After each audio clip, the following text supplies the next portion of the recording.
जिस वस्तु का मैंने आदेश दिया था उसका क्या हुआ? मैं इसीलिए यहाँ आया हूँ। ये उस किताब का आधा भाग है जो मुझे लोन पर्वत से मिला है। जिस जानकारी की आपको आवश्यकता थी वो इसी किताब में है।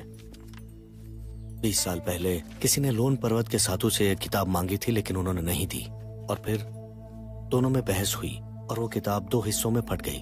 पहला हिस्सा कोई ले गया, दूसरा हिस्सा साधु ने वायु गुफा में छिपा दिया। साधु के शिष्य शाओ के ने भी इस किताब को कभी नहीं देखा। दूसरे हिस्से को ढूंढने की आवश्यकता नहीं है, मुझे पता है कि वो कहाँ है। अपने काम पे लौट जाओ। जी।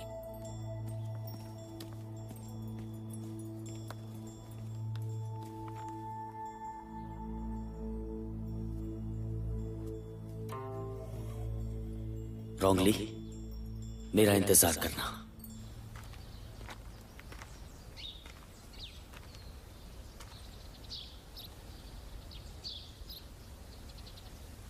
उस अपशकुनी यून की वजह से उसने मुझे ची के सम्राट के पास भेजा ताकि मेरा अपमान हो।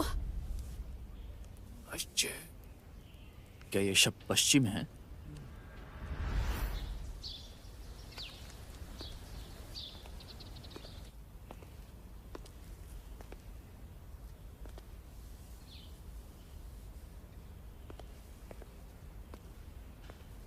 जब से तुम लौट कर आई हो तुम्हें परछाई वाली चीज से नफरत होती है, तो फिर आज आईने में देखने का मन कैसे हुआ? हम सबको अपने घावों का सामना करना ही पड़ता है। उससे भागते रहना कभी किसी बात का हल नहीं होता। जा सकती हो तुम। जी।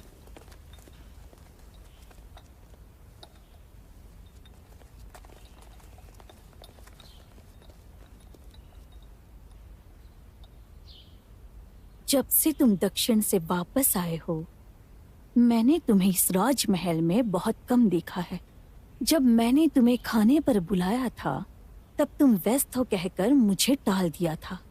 उस दिन तुमने पश्चिमी ची के सम्राट का जिक्र किया था। क्या वो रोंग ची के पिता रोंग यी होंगे? माँ, क्या आप उन्हें अच्छी तरह जानती हैं? जाओ, आज तुम मुझे कुछ उदास लगते हो।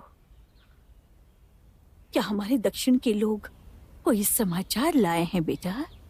दक्षिण की जानकारी आपके पास रहती है, आप सबसे आगे रहते हैं। और अब मेरा सवाल है कि क्या आप और ची के महाराज... मैं थक चुकी हूँ, तुम जा सकते हो।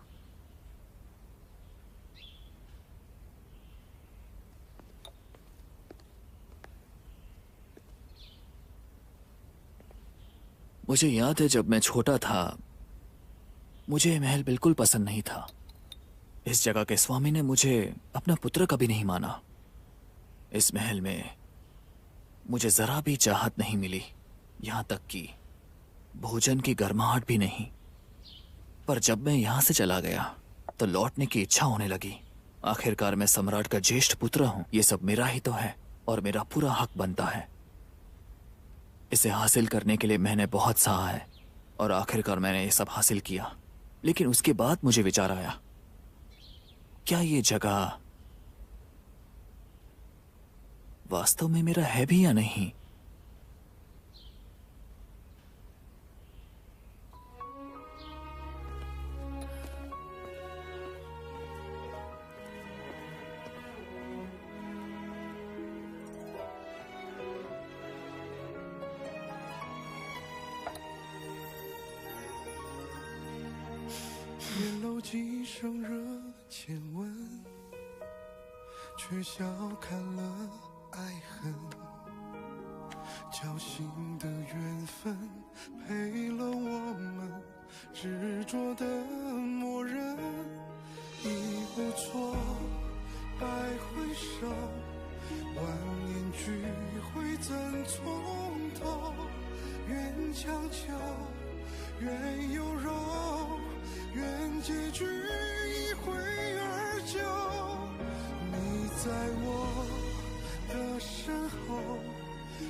破釜沉舟，接受话语的温柔。 अगर तुमने मुझे चुना होता जब हम पहली बार मिले थे और मैंने अपनी योजनाओं में तुम्हें घसीटाना होता और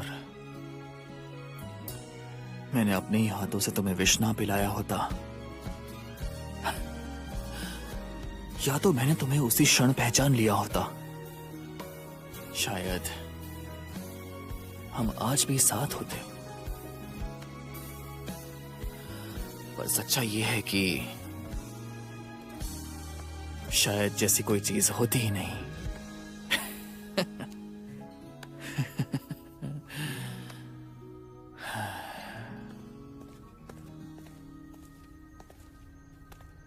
राजकुमार,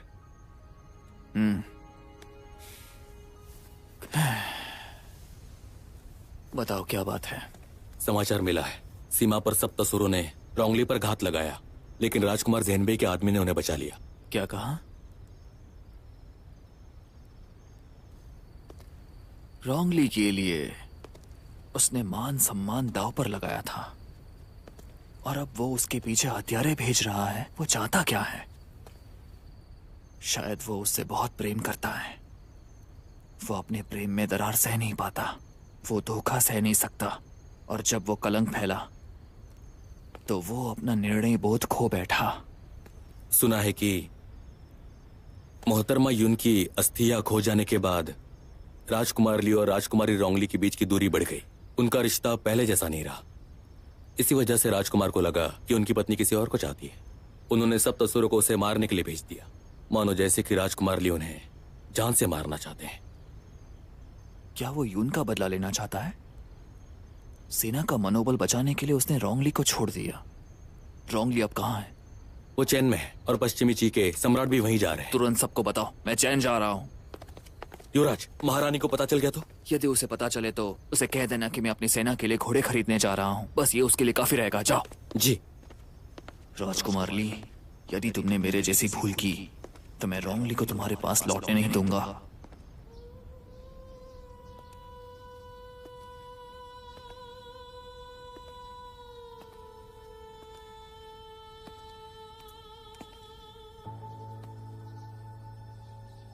मुझे इतने समय से छिपे रहने के लिए कहा और अब यहां बुला लिया। ये बात फू को पता चल गई तो? लेकिन वो इस समय चैन की ओर जा रहा है। उसे अब भी रोंगली की चिंता है। उसकी चिंता? हमें वही तो चाहिए। मेरा प्रतिशोध लेने के लिए उसने न जाने कितने बुरे कार्य पूरे किए, लेकिन जब उसे पता चला कि मैं जीवित हूँ तो उसका अपराध बोध रोंगली के प्रति और ज्यादा गहरा हो गया। जब से धर्म संहिता नष्ट हुई है, मुझे पता था तुम मुझसे रुष्ट हो जाओगे, पर मेरे पास कोई और उपाय नहीं था। रोंगली का इस्तेमाल करने के लिए तुमने ही तो मेरी सहायता की थी, याद है ना? और ली को समर्पण करने पर मजबूर कर दिया था। कुछ बलिदान फू को शांत करने के लिए थे।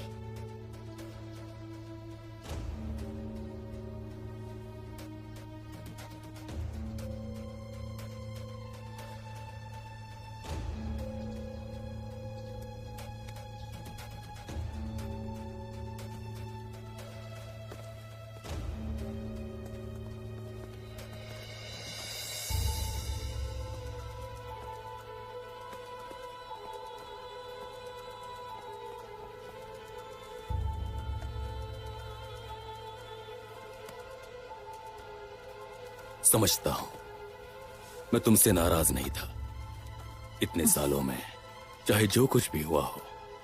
लेकिन जब भी तुम कुछ करने के लिए कहती हो, फिर चाहे वो चाहे क्यों ना हो, इससे मुझे खुशी होती है। मैं तुम्हारे लिए जान दे सकता हूं। तुम्हारे पास रहकर मैं तुम्हारी रक्षा करना चाहता हूं, इसलिए मैंने खुद को नपुंसक बना दिया। हाँ।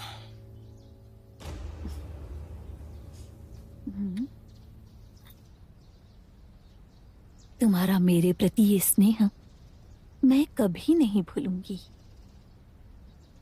मैंने तुम्हें यहाँ बुलाया है क्योंकि मुझे तुमसे एक मदद चाहिए। तुम मेरे बिना नहीं रह सकती। बैठ जाओ।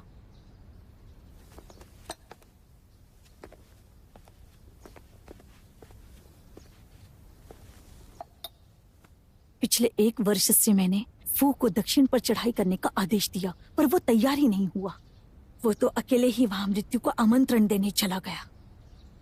वास्तव में निराशाजनक।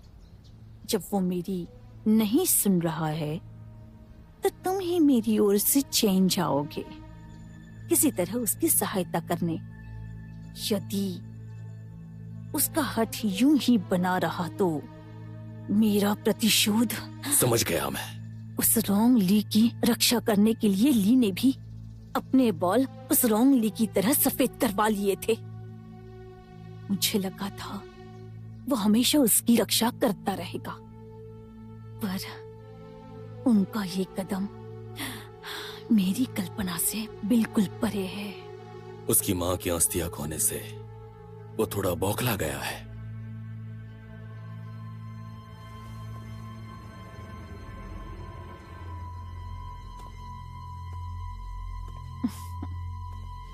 कोई बात नहीं, हमारे पास एक और योजना भी है। निश्चिंत रहो, इस बार मैं योजना को अंजाम देकर रहूंगा।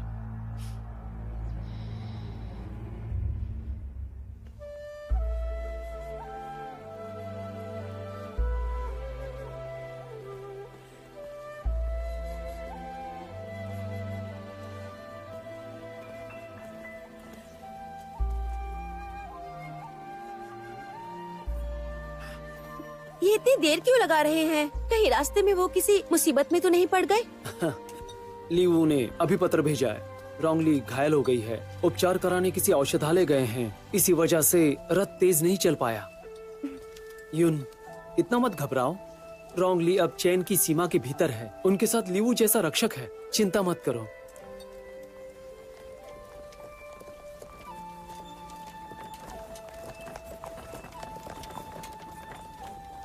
जरा संभल के।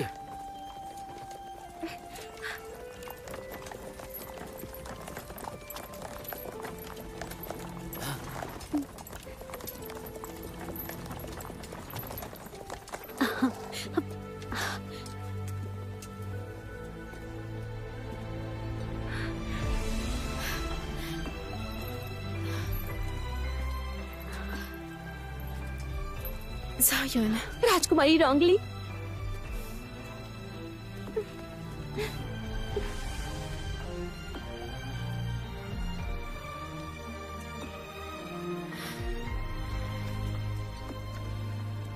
मैं ठीक हूँ, चिंता मत करो।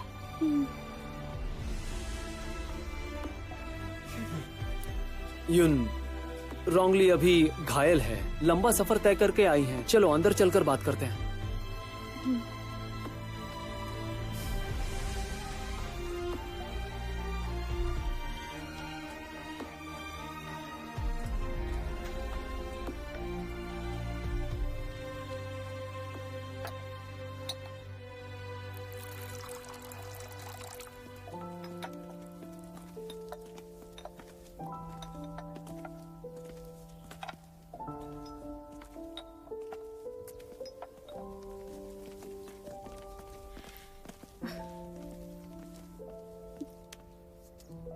रोंगली, तुमसे बिछड़े 1 वर्ष हो गया। यून और मैं तुम्हें बहुत याद करते थे। मुझे याद है जब हम राजकुमार ली के साथ उत्तरी राज्य में थे और साथ बैठकर चाय पीते थे। उन बातों का जिक्र मत कीजिए ना जिससे मन को दुख पहुंचे। हाँ, ठीक है, कोई और बात करते हैं। रोंगली, तुम्हारे साथ जो हुआ उसे सुनकर चिंतित हो गए थे। लीवू को तुम्हारी रक्षा के लिए भेजा था, पर मैंने सोचा नहीं था कि हत्यारे घात लगाए बैठे होंगे। सुना है वो छुपे हुए योद्धाओं में से 7 असुर थे। क्या ये सच है? सप्तासुर? कहीं वो बड़े भैया के आदमी तो नहीं है ना? क्या वो? राजकुमारी जाओयुन, आपने राजकुमार ली को देखा नहीं। ऐसा लगता है जैसे उनमें कोई परिवर्तन आ गया है। राजकुमारी को फंसाया जा रहा है। उन्होंने इन पर विश्वास ही नहीं किया, उल्टा हमें मारने के लिए हत्यारे भेज दिए। वो सचमुच राजकुमारी को मारना चाहते हैं। असंभव, वो बड़े भैया हो ही नहीं सकते। जितना मैं जानती हूँ इसके पीछे कोई और वजह है। मुझे उन्हें अभी पत्र लिखना होगा। जाओ। रुक जाओ। ये सब मेरे लिए कोई नई बात नहीं है। जो होना था हो चुका। कहने को कुछ नहीं बचा है। कृपया उसका नाम मत लेना। मैं बस शांति चाहती हूँ। ये ठीक कह रही हैं। तुम्हारी सेहत सबसे पहले है। यून, चाहे जो भी हो, हम दोनों हमेशा राजकुमारी रोंगली के साथ रहेंगे, है ना? रोंगली, तुम यहाँ निश्चिंत होकर रह सकती हो। ऐसा समझो जैसे तुम यून का साथ दे रही हो। इन्होंने सही कहा राजकुमारी। यून, आराम से। कितनी बार कहा है तुम्हें, पेट पर दबाव मत दो। यून, क्या तुम गर्भवती हो? 1 महीने से थोड़ा ज्यादा हुआ है। बधाई हो। पहले तो मैं तुम्हारे लिए चिंतित थी, पर तुम्हें देखकर लगता है कि तुम बहुत खुशी से जी रही हो। महाराज, एक अतिथि राजकुमारी रोंगली से मिलना चाहते हैं।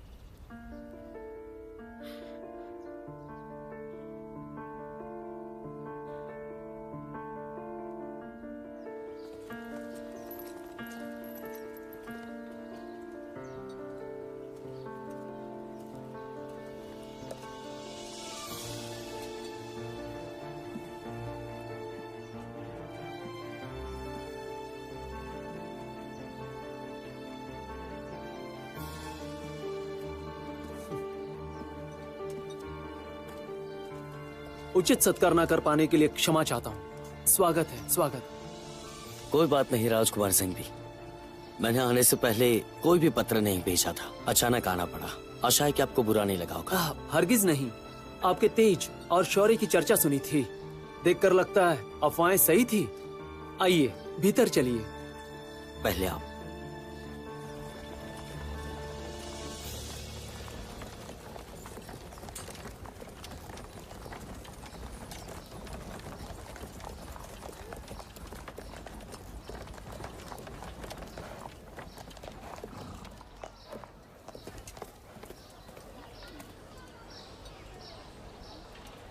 युवराज, हम पहुंच गए।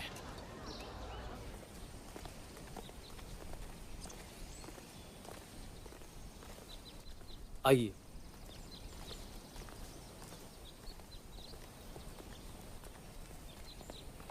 आइए महाराज। महाराज, एक विशेष अतिथि आए हैं।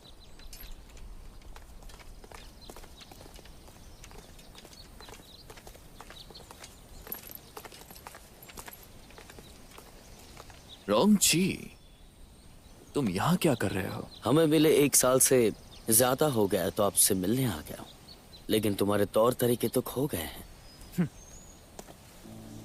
तुम जैसे लोगों के लिए मुझे किसी तमीज की जरूरत नहीं। आज का दिन सचमुच खास है। आज तो सेनापति फू भी पधारे हैं। आपको तो राज प्रतिनिधि कहकर बुलाना चाहिए।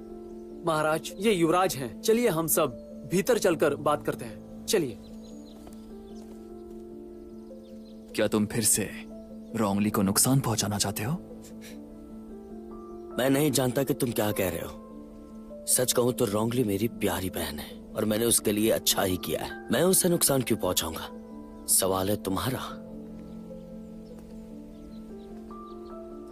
मैंने ये शादी इसीलिए करवाई थी क्योंकि तुम उसका ख्याल रख सको, लेकिन तुमने तो उसे मारने की कोशिश की है। मैं समझता हूँ तुम दोनों यहाँ क्यों आए हो। तुम दोनों ही रोंगली के लिए आए हो, है ना? मैंने सुना है कि वो यहीं पर है। मुझे उससे बात करनी है। उसके पास ले जाएगी मुझे। तुम उसे फिर चोट पहुंचाओगे? ज़ेन भाई, अगर तुम उसकी सुरक्षा चाहते हो तो पहले मुझे उससे मिलने दो। कृपया झगड़ा मत कीजिए। सच तो यह है कि रोंगली सचमुच मेरे ही घर पर है, लेकिन क्या वो घायल है? हाँ, वो घायल है, पर घाव गहरा नहीं है। मेरे घर आने पर जब वो यून से मिली, दोनों गले लगकर बस रो रही थी। उनके पास शब्दों से ज्यादा आंसू थे। राजकुमार ली का नाम सुनकर वो बेचैन हो जाती है। मुझे पता है आप दोनों उसे देखना चाहते हैं, पर वो अभी किसी से मिलना नहीं चाहती। यदि मैं आप दोनों को ले गया तो वो तुरंत ही यहां से चली जाएगी, और अगर उसके साथ कुछ हो गया तो हम कुछ नहीं कर पाएंगे। ऐसा कीजिए, मैं आप दोनों को राजकीय विश्राम गृह भेज देता हूं। मैं यून को उससे बात करने दूंगा। जब उसका मन थोड़ा हल्का होगा तब मैं आप लोगों को उससे मिलवा दूंगा। ठीक है ना? मैं आपका और आपकी पत्नी का बहुत आभारी हूँ। ठीक है, क्यों ना मैं आपको चियानलिन उद्यान पहुंचा दूं? चलिए।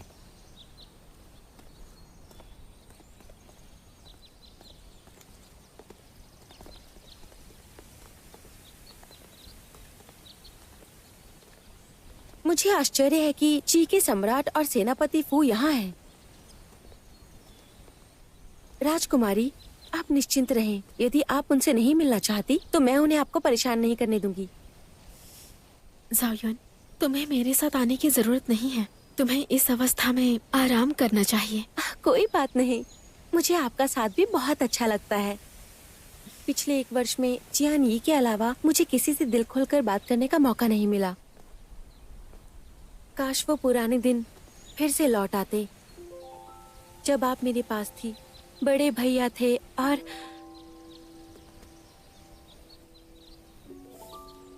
राजकुमारी। फिलहाल चैन की तबीयत ठीक तो है ना? वो बिल्कुल ठीक है, चिंता मत करो। सुनकर अच्छा लगा। जब हम एक दूसरे से बिछड़े थे, मुझे लगा था मैं फिर किसी से प्रेम नहीं कर पाऊंगी।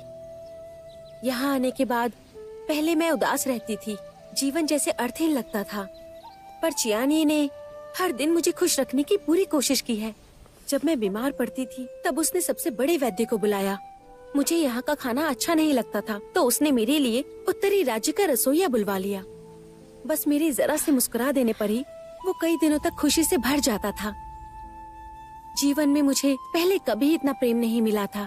पहली बार मुझे लगा कि किसी को तो मेरी कद्र है।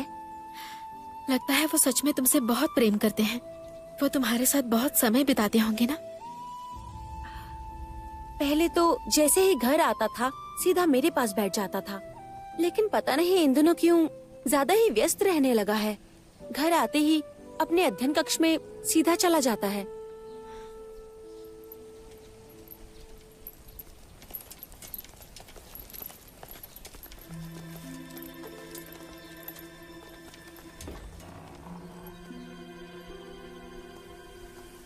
वो स्त्री कौन है? मुझे नहीं पता। यहाँ पर मेरे और स्त्री सेविकाओं के अलावा और कोई भी स्त्री नहीं आई है। चलो देखते हैं। राजकुमारी, नहीं, वो चियान यी का अध्ययन कक्ष है। बिना उसकी अनुमति के वहाँ कोई भी कदम नहीं रख सकता। क्या तुम भी नहीं? मैंने यहाँ पूरा महल देखा है, पर सिर्फ वहीं नहीं गई हूँ। क्या आप उस स्त्री को पहचानती हैं? लगता है मैंने उसे कहीं देखा है।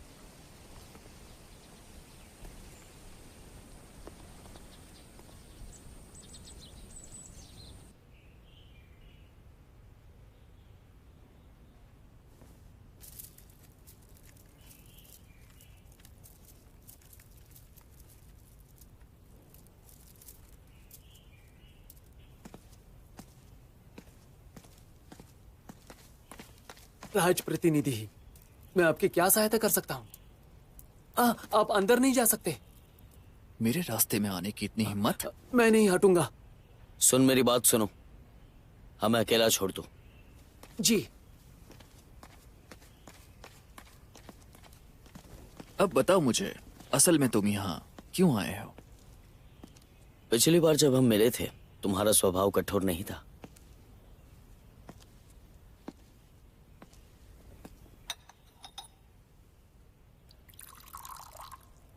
ये चैन शहर की बहुत ही प्रसिद्ध चाय है, तो आप पीजिए। इसे पी सकते हो। पिछली बातों का अब क्या अर्थ? क्या तुम मुझे मूर्ख समझते हो? वो तुम ही थे जो मेरे घर में घुस आए थे और तुमने ही रोंगली की बदली की। तुमने उसके साथ बुरा किया तुम उसके भाई हो, तुम उसके साथ ऐसा कैसे कर सकते हो? मुझसे पूछने के बजाय तुम्हें ये खुद से पूछना चाहिए। तुम्हारे पास कई मौके थे बचाने के लिए, लेकिन तुमने कुछ नहीं किया, समझे? हाँ, ये मेरी भूल थी, लेकिन उसकी पीड़ा की वजह तुम ही हो।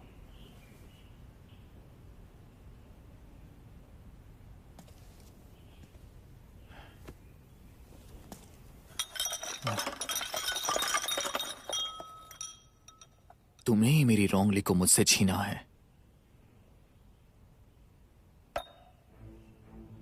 क्या तुम्हें खो देने का असली मतलब पता भी है?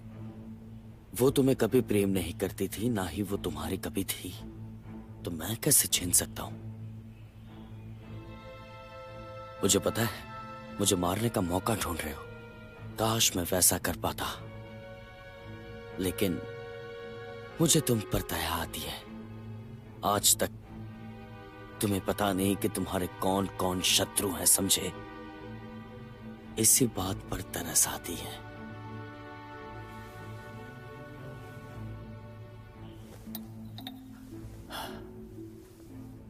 तुम मुझे ताना नहीं मार सकते, मुझे पता है। तुम बस मुझे इस्तेमाल करना चाहते हो ताकि मैं तुम्हारे लिए राजकुमार ली को मारूं। मैं तुम्हें साफ बता दे रहा हूं, इस बार मैं तुम्हारा साथ नहीं दूंगा। अगर मुझे उसे मारना ही पड़ा तो मैं उसका सामना करके मारूंगा। ये मत समझो कि तुम सब समझ चुके हो और ये जान गए हो कि मेरे मन में क्या चल रहा है। ये तुम जो कर रहे हो ना, वो सब झूठ है, समझे?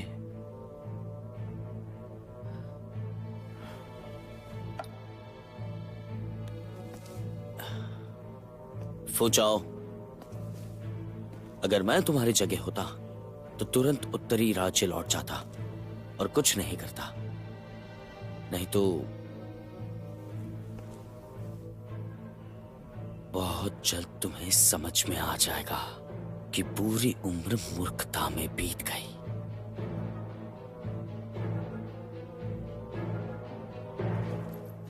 महाराज, महाराज, राजकुमार जैन आपसे मिलना चाहते हैं। पश्चिमी ची के महाराज को प्रणाम और उत्तरी राज्य के युवराज को भी। राजकुमार जैनबे ने संदेश भेजा है। 5 दिन बाद उनके महल में भोज आयोजित किया गया है, महाराज और युवराज के सम्मान में, और वहाँ पर राजकुमारी रोंगली भी उपस्थित रहेंगी। मैं समझ गया, अब जा सकते हो। जी। सेवक सुन। जी। राज अतिथि को विदा कर दीजिए। जी महाराज।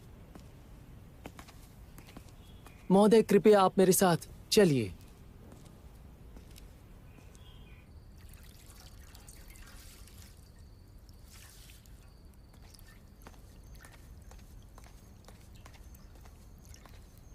ये राजकुमारी का श्रृंगार कक्ष है। आप यहाँ पर क्या कर रहे हैं? राजकुमारी कई संकटों से गुजरी है, मैं चिंतित हूँ। हम ज़ेनबे राजकुमार के भवन में हैं। आपको सच में लगता है उन्हें कोई मारेगा? सुनो, यात्रा से तुम दोनों बहुत थक गए होंगे, तो जाकर थोड़ा आराम कर लो। यहाँ पहरा देने की जरूरत नहीं है। पर राजकुमारी, आपने अभी औषधि नहीं ली। मैं अभी आपके लिए बनवाती हूँ। अगर थकान हो तो थोड़ी देर सो जाइए। औषधि तैयार होते ही मैं आपको जगा दूंगी।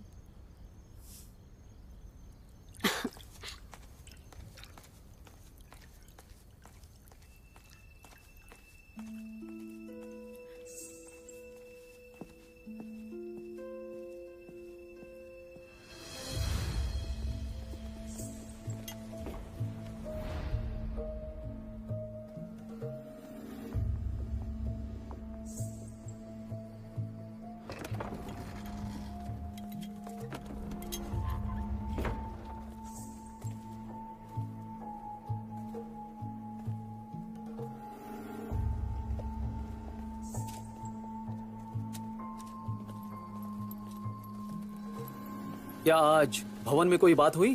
महाराज, लो यान लौट आई है। अच्छा, जाओ। जी।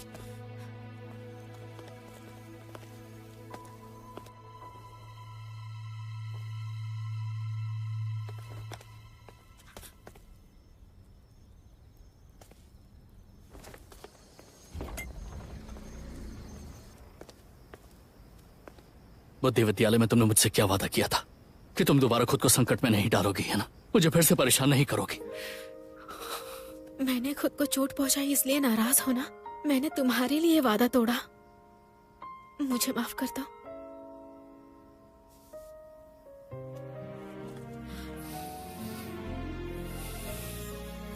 सब कुछ बहुत अचानक हुआ। मैं इसे सुलझाना चाहती हूँ, लेकिन कोई मुझे फंसाने पर तुला है। ये अफवाह पूरे दरबार में फैल चुकी है। अधिकारी भी क्रोधित हैं और गवाहों को भी मारा जा रहा है। अगर तुमने इस बार फिर मेरा साथ दिया तो सबका विश्वास तुम पर से उठ जाएगा। तो तुमने मुझे अपने मन के अनुसार योजना में बांध ही दिया है ना? तुम चाहती थी कि मैं तुम्हें अपनी तलवार से जख्मी करता हुआ देखूं। क्या तुम जानती हो कि मुझे कैसा लगा होगा?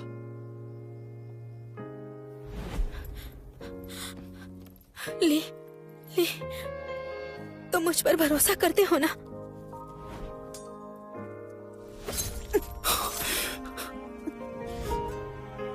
अगर मैं ऐसा नहीं करती तो लोग यकीन कैसे करते कि हमारा झगड़ा हुआ है?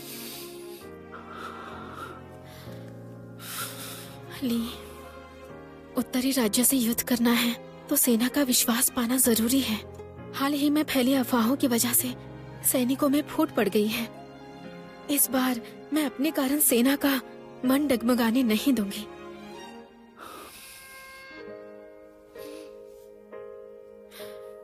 तुमने मेरे लिए अपना सिंहासन छोड़ दिया। तुम्हारी माँ तक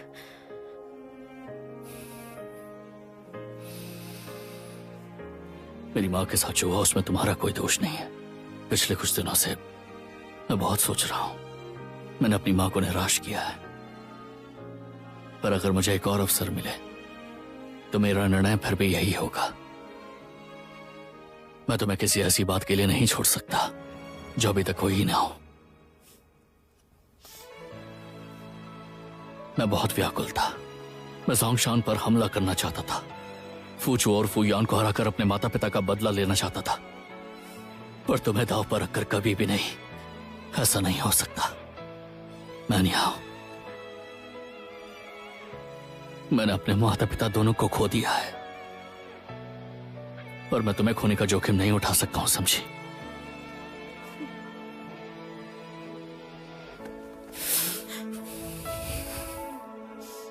मुझ पर विश्वास रखो। अपनी मर्यादा जानती हूँ। हाँ।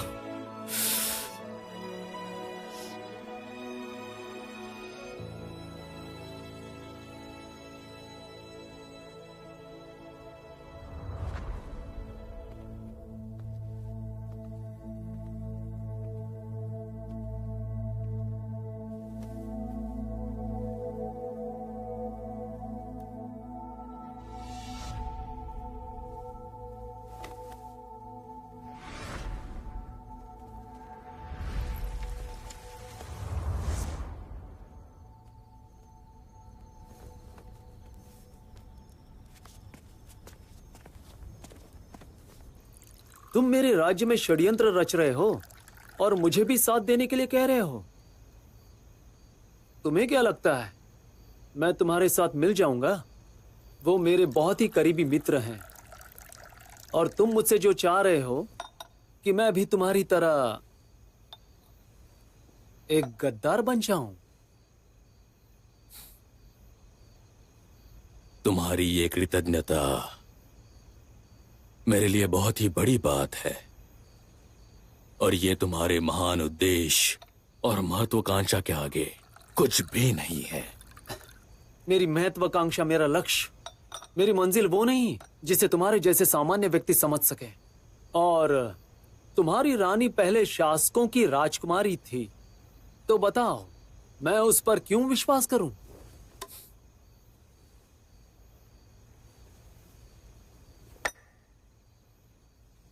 बस इसीलिए।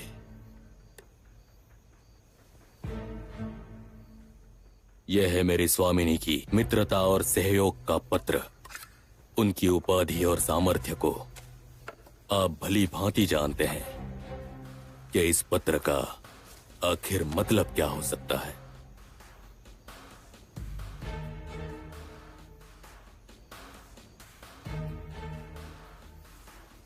मेरी स्वामिनी के लक्ष्य में अगर आप हमारा साथ देने को तैयार है तो मैं आपकी सहायता करूंगा ताकि तुम अपने मार्ग में आने वाली सारी बाधाएं दूर कर सको। दक्षिण का आधा प्रदेश आपका होगा, सिर्फ आपका। और जब समय आएगा तब आप न केवल अपना राज्य बढ़ा सकेंगे बल्कि वक्त आने पर सिंहासन पर भी कब्जा कर पाएंगे। ये बहुत ही अच्छा मौका है।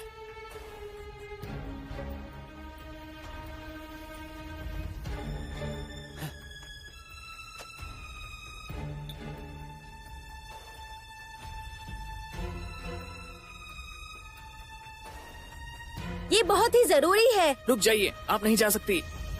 रहने दो, मैं खुद चली जाऊंगी। राजकुमार जैन भाई मेहमान के साथ है, अभी जाना उचित नहीं होगा। उचित नहीं है? क्या उनके लिए उचित नहीं है या मेहमान के लिए नहीं है? हटो यहाँ से, मुझे भीतर जाना है। मुझे देखना है कि आधी रात को वो किस तरह की मेहमानों को बुला रहे हैं। आप रुक जाइए। ज़ाओयुन,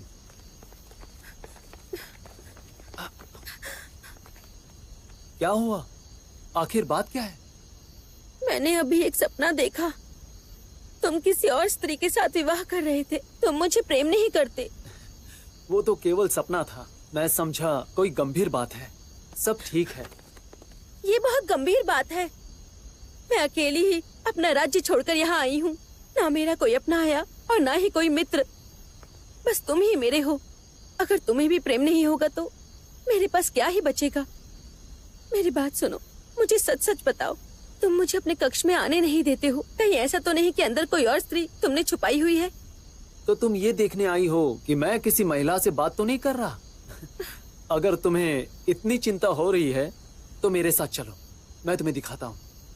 चलो यून, धीरे चलो।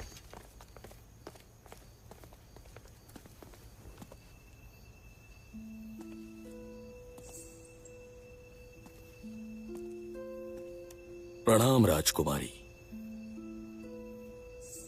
ये तो सच में मेहमान है। तुम्हें क्या लगा था? क्या मैं सच में तुमसे झूठ कहूंगा? बेवकूफ लड़की, तुम कब से जलने लगी? खैर, ये मुझे अच्छा लगा। इसका मतलब तुम मुझसे बहुत प्यार करती हो। मैं अब सोने जा रही हूँ। हाँ, इसका ध्यान रखना, गिरने न पाए। तो आपके हिचकिचाहट के पीछे का कारण ये है, आप भी बिल्कुल राजकुमार ली जैसे हैं। स्त्री के प्रति मोह आपको रोक रहा है। यह अंतिम चेतावनी है, कुछ गलत मत करना। मैं ली और उसके भाई जैसा बिल्कुल नहीं हूं। जिससे मैं प्यार करता हूं उसे हानि पहुंची तो मैं सीधा आक्रमण करूंगा और उसे खत्म कर दूंगा। राजकुमार ज़ेनबेई, फिक्र मत करो। जहां तक पत्र का सवाल है, मैं इसे अपने पास रखता हूं। 3 दिन में मेरा उत्तर मिल जाएगा। लीवू, इन्हें विदा कर दो। मुझे विश्वास है राजकुमार, आपका निर्णय हम सबके हित में होगा।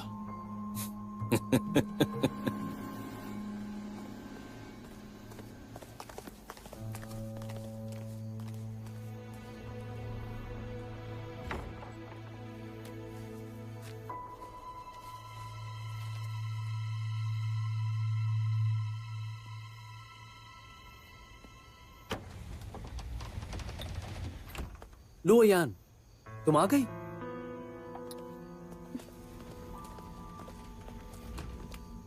महाराज, हम दोनों ही यहाँ हैं, तो आवश्यकता नहीं। सुना कि तुम लौट आई हो, पर सोचा नहीं था कि तुम यहाँ मिलोगी।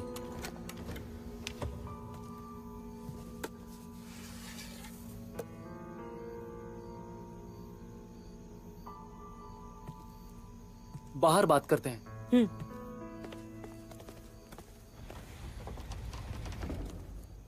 मुझे यकीन है कि तुमने लिनशेन से मेरी सारी बातें सुनी। हाँ, मैंने सब सुन लिया। एक बात है जो मुझे उलझा रही है। आपने अभी निर्णय नहीं लिया है, पर फिर भी आपने उनका पत्र स्वीकार किया। क्या आप सच में उनके साथ हाथ मिलाना चाहते हैं?